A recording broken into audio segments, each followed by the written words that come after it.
Seigneur, nous te remercions, nous te rendons grâce. Nous te disons merci. Merci parce que tu es au contrôle de tout. Merci parce que tu vis éternellement. Merci parce que tu es avec nous.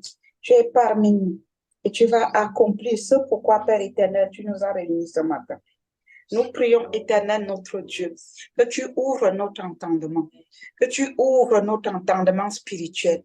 Oh Seigneur, nous ne voulons pas entendre ce que ton Saint-Esprit va nous dire ce matin avec les oreilles humaines, mais nous voulons entendre cela avec les oreilles spirituelles. Donne-nous la révélation. Père, je disparais. Je te laisse la place.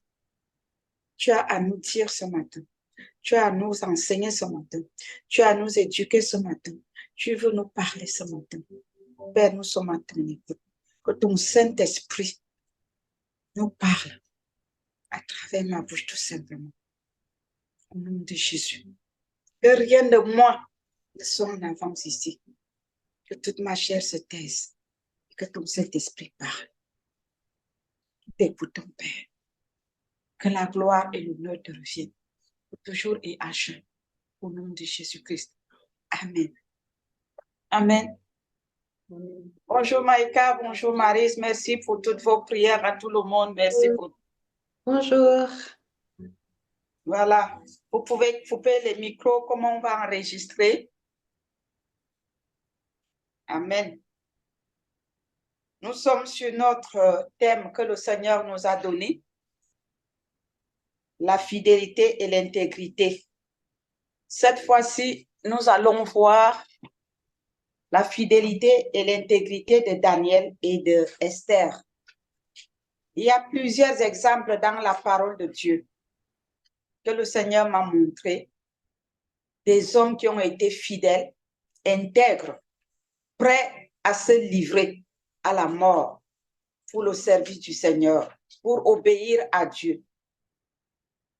Nous allons aller étape par étape. Aujourd'hui, nous allons parler de Daniel et de Esther. Nous allons beaucoup plus développer le côté de Daniel. Parce que si nous entrons sur Esther, nous risquons de quitter ici à 18 h. Amen. Donc, nous allons dans le livre de Esther, au chapitre 4. J'ai dit Esther 4, verset 16. Je commence par Esther parce que c'est plus court. Je n'ai pas développé le côté là. J'ai plus développé Daniel. Donc, on commence par Esther.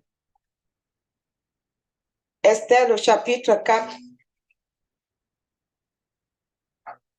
verset 16. Amen.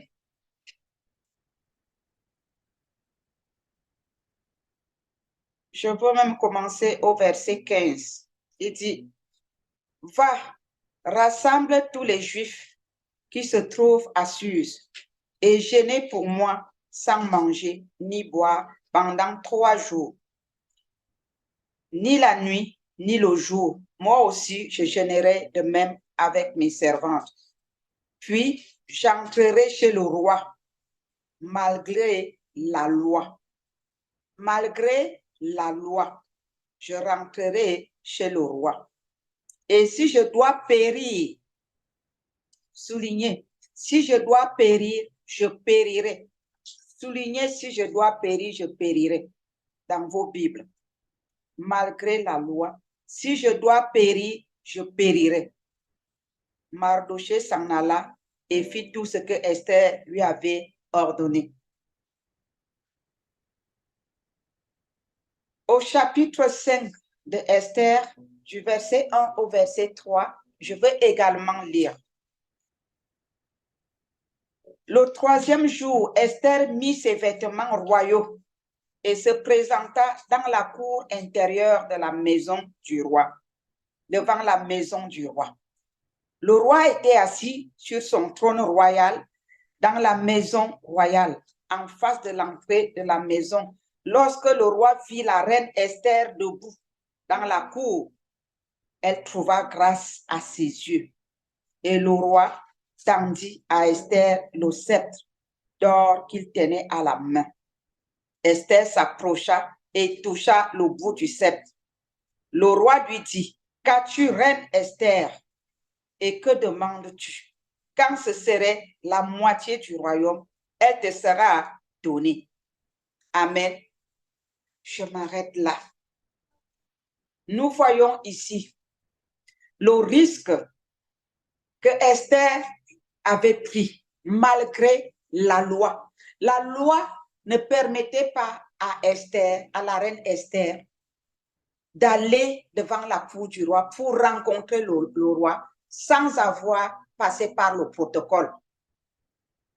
Il y a des moments dans la vie que nous devons briser le protocole pour satisfaire notre Dieu. La cause pour laquelle Esther avait brisé le protocole, c'était une bonne cause. Ce n'était pas personnel, mais c'était pour sauver son peuple. Nous sommes ici sur la terre maintenant. Jésus-Christ est retourné à Dieu le Père. Il nous a laissés sur la terre comme ses représentants. Il nous a laissés avec son peuple ici, sur la terre, comme ses représentants. Il nous donne des instructions depuis la droite de Dieu le Père pour que nous puissions les accomplir ici sur la terre. Mais combien de fois nous risquons notre vie pour satisfaire Jésus-Christ, pour son peuple, en faveur de son Église? Combien de fois nous brisons le protocole pour dire, si je dois mourir, je mourrai, pourvu que je fasse la volonté du Seigneur Jésus-Christ en faveur de son Église, en faveur de son peuple. Esther avait brisé le protocole en faveur du peuple dont elle est représentée dans la cour royale. Mais nous représentons Jésus-Christ dans ce monde. Lorsqu'on nous demande devant les païens de dire la vérité, d'affirmer, de s'affirmer en tant que disciple, de reconnaître, d'assumer notre identité. Avec les païens, nous devenons les païens. Et quand nous sommes dans nos familles, nous voulons les plaire, nous mettons Jésus-Christ à la poubelle, nous nous identifions à eux. C'est à nous de les amener au Seigneur. Ce n'est pas à eux de nous ramener en bas. Alléluia. La fidélité a un prix à payer. Si nous voulons être fidèles à Dieu, nous devons accepter le sacrifice. Nous devons nous sacrifier. Nous devons sacrifier nos vies. Nous devons sacrifier nos intérêts. Nous devons sacrifier nos désirs personnels, notre personnalité. Nous sommes vendus pour Christ. Amen. Nous sommes vendus pour Christ.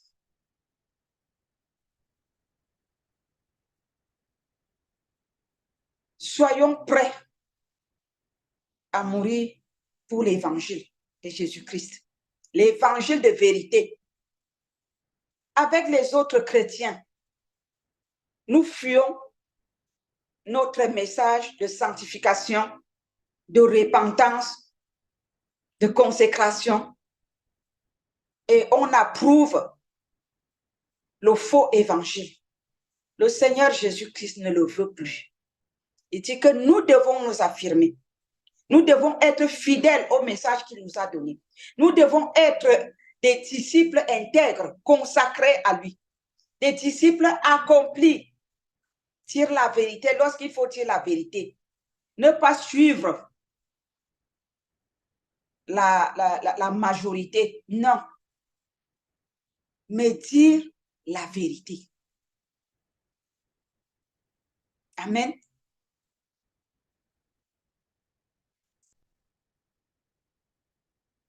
Il y a des parents qui n'arrivent pas à corriger leurs enfants selon la parole de Dieu. Mais ce n'est pas à l'école qu'on ira les ramener à la parole de Dieu. Nous avons connu un cas la semaine passée. Mais c'était horrible. Il ne faut pas jouer à la compromission, parents. Chrétiens, fuyons la compromission. Nos enfants sont la nouvelle génération. Soyons fidèles à Dieu. Soyons fidèles au sein des Écritures. Soyons intègres à notre engagement. Esther ne s'était pas compromise.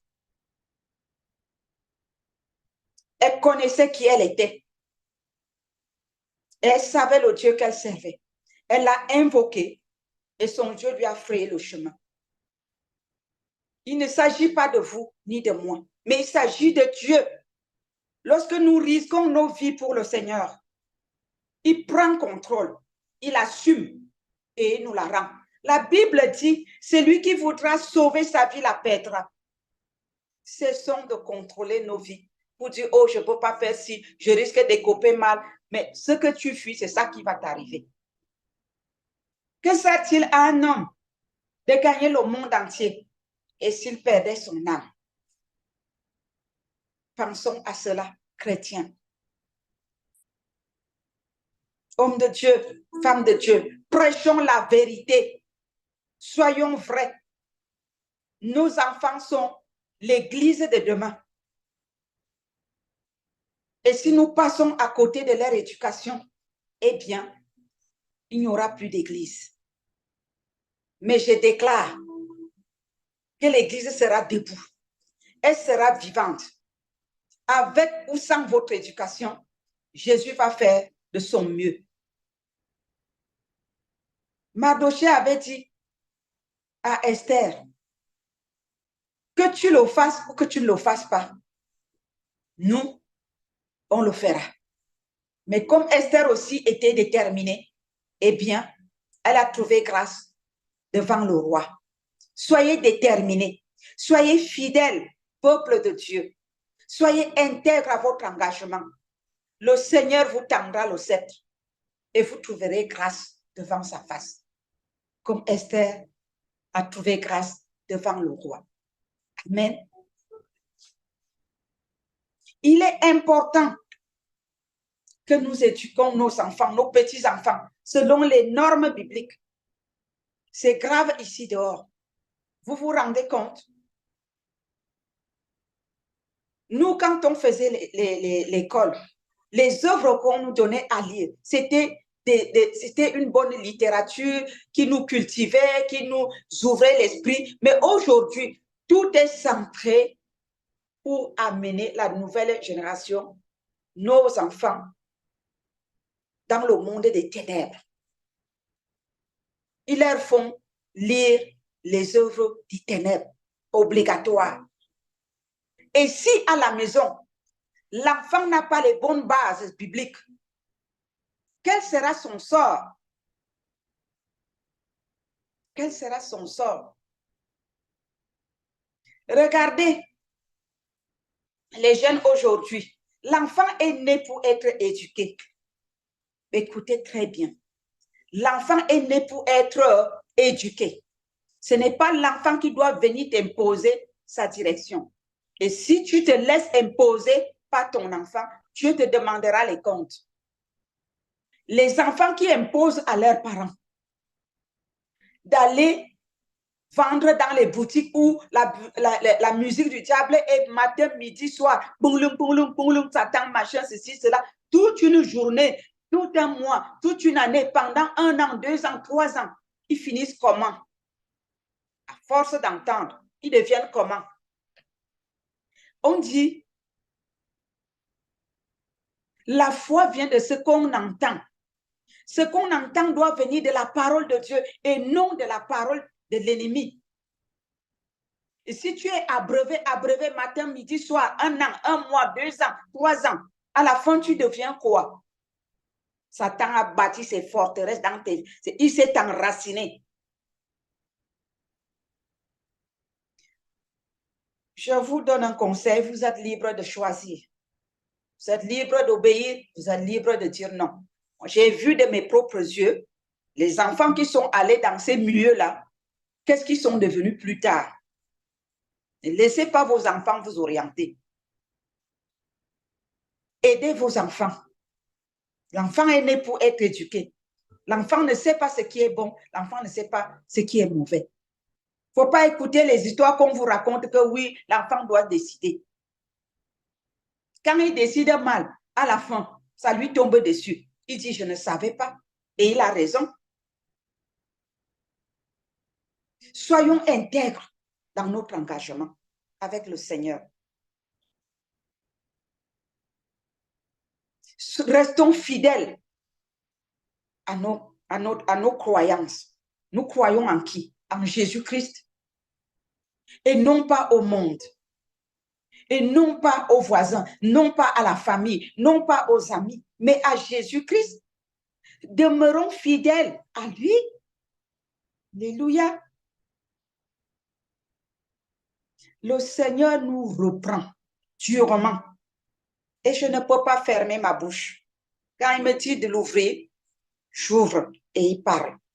Ceux qui veulent écouter, ils entendent. Ceux qui ne veulent pas, ben, ils font à leur façon. Mais quant à moi, je libère le message.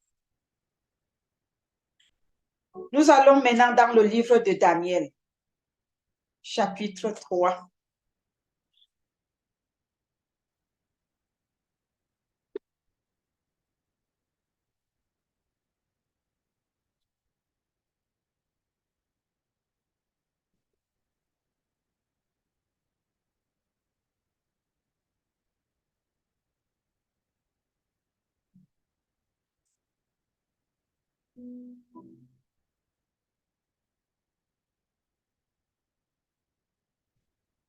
Daniel, même le fût là, il est.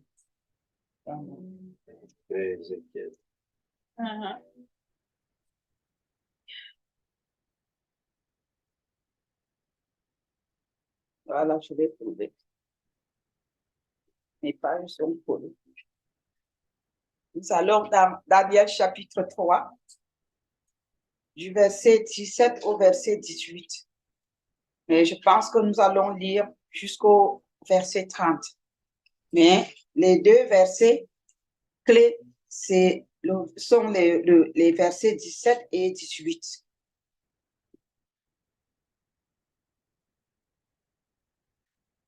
Je lis au nom de Jésus-Christ. Voici notre Dieu que nous servons peut nous délivrer de la fournaise ardente. Et il nous délivrera de ta main, ô roi. Sinon, sache, ô roi, que nous ne servions pas tes dieux. Alléluia. Est-ce qu'ils ont caché leur croyance au roi? Hein? Ils ont dit au roi, sache que nous ne servirons pas tes dieux et que nous n'adorerons pas la statue d'or que tu as élevée. Il faut être clair. Ce n'est pas avec le monde, je deviens le monde. Avec les chrétiens, je deviens le chrétien. On ne peut pas manger à deux tables, sur deux tables. La table des démons et la table de Dieu. Non, nous mangeons sur la table du roi des rois, le Seigneur Jésus-Christ, et non sur la table des démons. Un peu là, un peu là-bas. Ça s'appelle la tiédeur. Et Dieu dit qu'il vomira les tièdes. Soit nous sommes chrétiens, soit nous ne le sommes pas. Soit nous sommes intègres, soit nous ne le sommes pas. Soit nous sommes fidèles à la parole de Dieu, soit nous ne le sommes pas. Ce n'est pas quand ça m'arrange, je suis chrétien, quand ça m'arrange, il faut goûter un peu au monde. Où est la fidélité là-dedans? Nous devons faire un choix. Et c'est le moment de choisir. Lorsque la tribulation arrivera, ce n'est pas en ce moment-là que tu vois comment on te menace, on te tabasse, que tu vas dire oui, j'accepte Jésus. Si maintenant dans la liberté, tu as le choix, tu n'arrives pas à déterminer ton choix, ce n'est pas lorsque tu seras oppressé, opprimé, maltraité que tu vas dire que non, j'accepte Jésus. Il ne faut pas mentir. C'est maintenant. Verset 19. Sur quoi Nebuchadnezzar fut rempli de fureur et il changea de visage en tournant ses regards contre Shadrach, Meshach et Abed-Nego. Il reprit la parole et ordonna de chauffer la fournaise 7 fois, plus qu'il ne convenait de l'eau chauffer. Puis il commanda à quelques-uns des plus vigoureux soldats de son armée de lier Shadrach, Meshach et Abed-Nego et de les jeter dans la fournaise ardente. Ces hommes furent liés avec leurs caleçons, leurs tuniques, leurs manteaux et leurs autres vêtements et jetés au milieu de la fournaise ardente. Comme l'ordre du roi était sévère et que la fournaise était extraordinairement chauffée, la flamme tua les hommes qui avaient jeté Shadrach, Meshach et Abed-Nego. Et ces 3 hommes, Shadrach, Meshach et Abed-Nego, tombèrent liés au milieu de la fournaise ardente. Alors le roi Nebuchadnezzar fut effrayé et se leva précipitamment.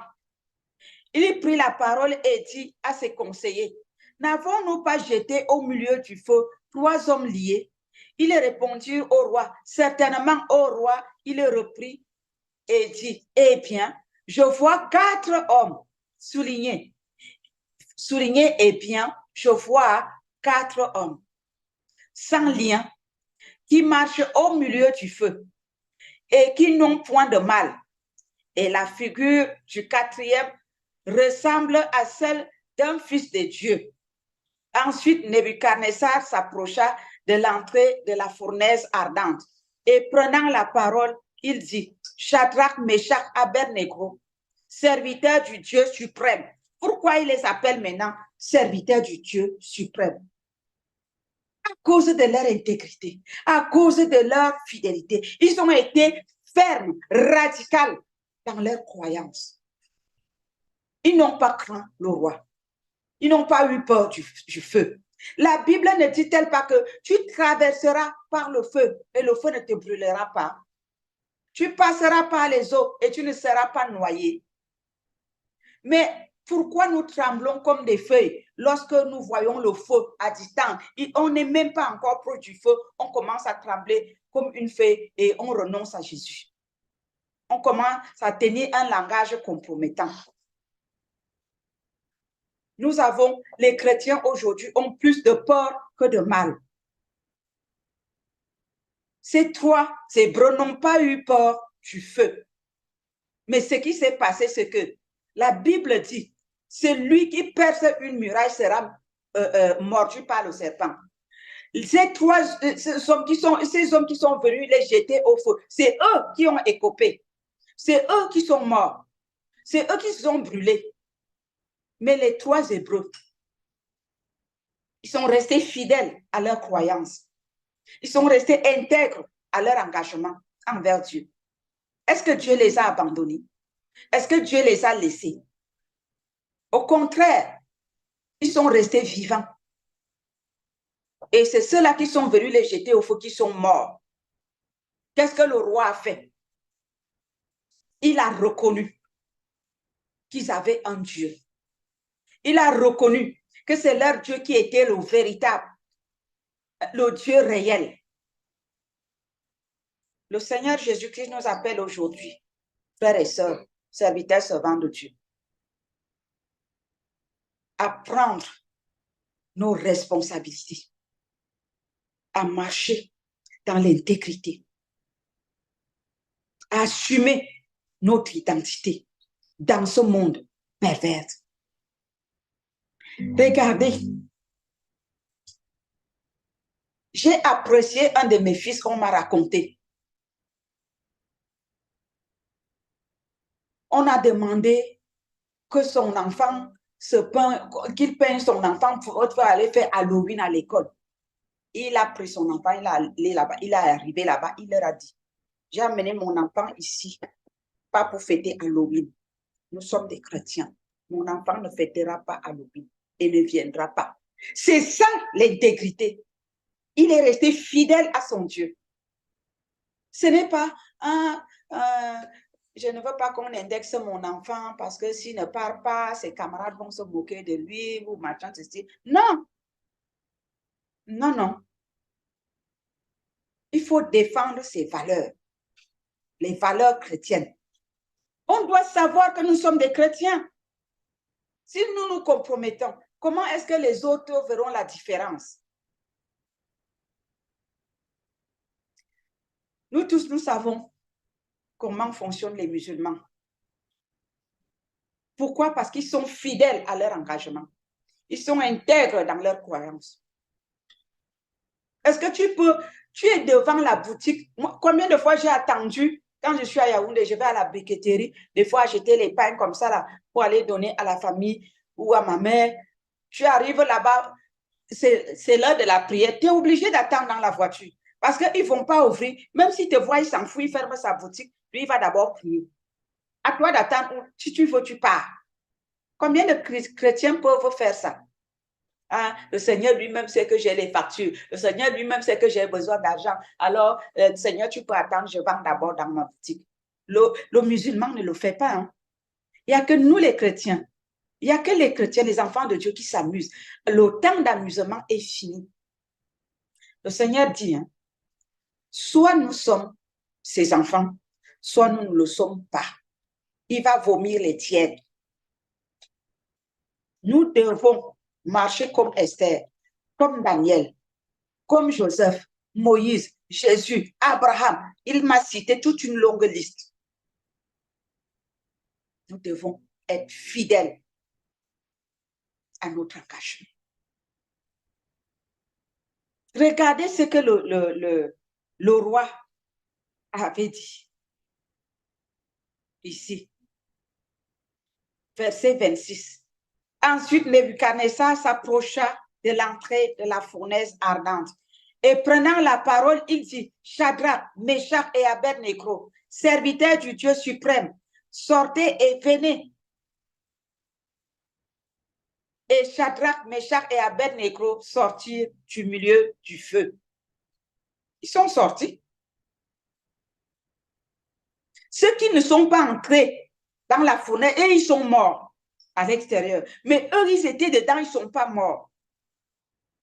La Bible dit, celui qui voudra sauver sa vie, la perdra.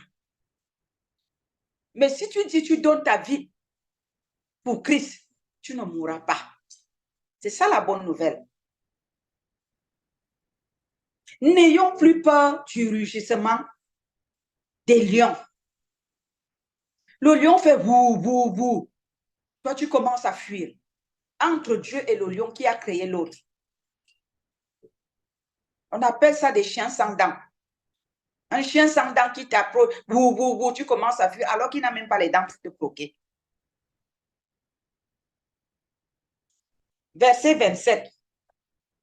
Les satrapes, les intendants, les gouverneurs et les conseillers du roi s'assemblèrent et virent que le feu n'avait eu aucun pouvoir sur le corps des hommes, que les cheveux de leur tête n'avaient pas été brûlés, que leurs caleçons n'étaient point endommagés et que l'odeur du feu ne les avait pas atteints. Nebuchadnezzar prit la parole et dit, béni soit le Dieu de Shadrach. Alléluia. Béni soit le Dieu de Shadrach, de Meshach et d'Abednego, lequel a envoyé son ange et délivré ses serviteurs, qui ont eu confiance en lui et qui ont violé l'ordre du roi et livré leur corps plutôt que de servir et d'adorer aucun autre Dieu que leur Dieu. Alléluia. Sortons de la compromission. Assumons notre identité. Adorons le Seigneur Jésus-Christ. Obéissons à ses instructions. Marchons selon ses lois, ses commandements. Je vous dis, nous ne cesserons de témoigner l'histoire de notre mariage parce que c'est très puissant. Si le Seigneur vous révèle les choses qu'on vous raconte, que nous avons traversées, vous allez voir Dieu d'une autre dimension. Mon mari et moi, on avait refusé de payer 1,5 million pour faire la corruption, de l'avocat suisse à l'ambassade du Cameroun. On avait refusé. Et c'est lui qui croyait détenir la clé en main pour notre mariage. Mais nous, on s'est dit, c'est Dieu qui nous unit. C'est lui seul qui détient la clé. Toi, l'être humain, tu ne peux rien. On ne paye pas. Et c'est cet avocat, s'il dit oui, ton dossier passe. S'il dit non, ton dossier ne passe pas. On a assumé notre identité. On a dit, nous sommes des enfants de Dieu. Nous n'allons pas entrer dans la corruption. Le Seigneur qui a initié ce mariage, il sait aussi que cette barrière se trouve devant nous. Il saura quoi faire. Dieu a fait l'impossible. Aucun mariage n'est validé ici en Suisse si ton ambassade, l'ambassade de ton pays d'origine, n'a pas validé le dossier. Ils ont menti, ils ont dit des choses, ça s'est retourné contre eux. Leur propre avocat ici en Suisse, c'est lui qui a décidé que nous, on doit se marier. Là, ils ont gardé le dossier là-bas. Chose impossible. On s'est marié en Suisse sans leur accord. Pourquoi? Parce qu'on avait tenu ferme. On a assumé notre identité. On a décidé d'être intègre devant Dieu. Nous sommes restés fidèles à notre engagement. Et le Seigneur a fait les possibles.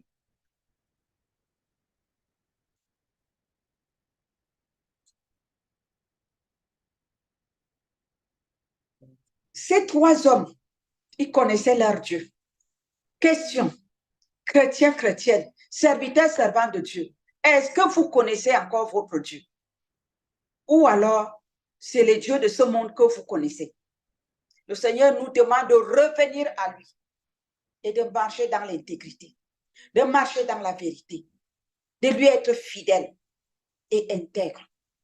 Quelles que soient les situations, il va prendre la relève. Quelles que soient les difficultés, il va vous tirer de là. Faites-lui confiance. Tenez le langage de Esther devant les circonstances difficiles. Seigneur, si je dois périr, je périrai. Mais quant à la compromission, je dis non. Alléluia. Si je dois périr, je périrai. Mais quant à me compromettre, je ne le ferai pas. Les trois Hébreux ont dit au roi Nebuchadnezzar, ô roi, sache que nous n'adorerons pas votre Dieu, vos statuts. Ils ont dit ça. Cache. Est-ce que Dieu les a abandonnés? Non. À la fin, qu'est-ce que le roi dit? Il dit aux trois Hébreux, c'est vous qui servez le vrai Dieu. Alléluia. Il faut que le monde sache que c'est nous qui servons le vrai Dieu. La Bible dit, quand Dieu aurait fait ces choses, les gens viendront s'attacher au pan de ton vêtement pour dire, c'est toi qui sers le vrai Dieu. Il faut que le monde sache que nous servons le vrai Dieu. Que le monde dise, proclame que nous servons le vrai Dieu. Mais pour cela, nous, chrétiens, nous devons rester fidèles à notre engagement avec Dieu. Nous devons rester intègres à notre foi. Alléluia. La loyauté a disparu dans le corps de Christ, dans la maison de Dieu. Le Seigneur nous demande de revenir à la source, peuple de Dieu. Il nous faut être fidèles à notre engagement, intègre, loyal à notre Dieu.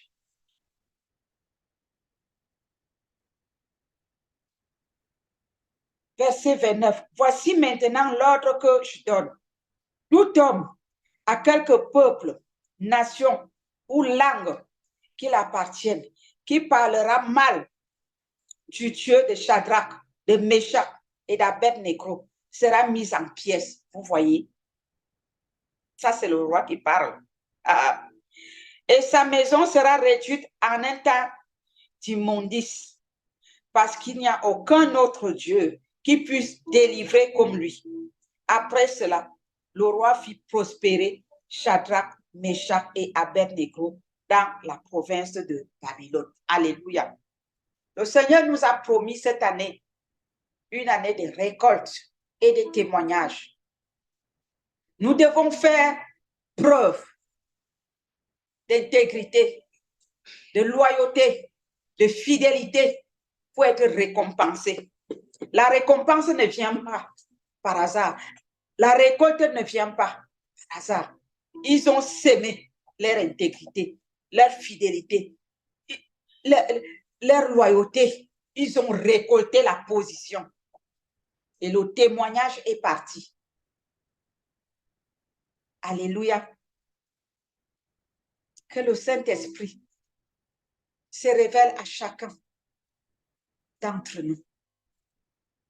Qu'il ouvre notre entendement, notre esprit et nous impacte la volonté de Dieu dans nos esprits, dans nos cœurs. Que nous mettions en pratique ce que l'Esprit de Dieu nous enseigne aujourd'hui. L'heure est grave. Jésus est à la porte. Ce n'est plus le moment de jouer au cache-cache. C'est le moment d'être déterminé. C'est le moment de prendre position. Vous qui m'écoutez aujourd'hui, vous êtes dans quel camp? Le camp de la compromission? Le camp de ceux qui veulent plaire à leur entourage? Ou le camp de ceux qui disent, comme Esther, si je dois périr, je périrai. Mais je vous dis de choisir. Choisissez et faites le bon choix. Jésus-Christ, c'est le bon choix. Alléluia. Je vais prier. Éternel notre Dieu, tu es le Dieu vivant, le Seigneur des Seigneurs. Assis sur le trône, tu règnes éternellement. Ton règne est sans fin. Nous sommes tes représentants sur la terre. Ô Père, donne-nous la capacité de reconnaître ta majesté, ton autorité, ta suprématie, qui tu es, et rends-nous capables de prendre les bonnes décisions et de devenir intègres, loyaux et fidèles à notre engagement. Seigneur, nous voici devant toi. Ne nous abandonne pas. Il est vrai, le corps est faible, mais le Saint-Esprit est là pour fortifier nos esprits. Suite à ce message, nous te prions, Père, de nous donner la force de tenir bon devant la compromission de ce monde, de détourner nos cœurs, Père éternel, mon Dieu, mon roi, des voies de compromission et de nous raffermir nos pieds, Père, sur tes voies, à toi. Ta volonté et rien que ta volonté. Papa, rends-nous capables de tenir bon sur ton chemin, de ne plus nous détourner de tes instructions. Merci, Papa, parce que tu vas le faire par ton Saint-Esprit. Merveilleux Saint-Esprit, tu es magnifique, tu es adorable, tu es notre force. Ne nous abandonne pas. Sans toi, nous ne pouvons rien. Nous avons le désir, il nous manque la force. Mais avec toi, nous y arriverons. Père, merci pour ton amour, parce que tu nous avises. Tu ne voudrais pas nous perdre. Voilà pourquoi tu nous sensibilises encore aujourd'hui, pour que nos consciences soient réveillées et que nous prenions les bonnes décisions. Que toute gloire et tout honneur te reviennent. Au nom de Jésus-Christ. Amen.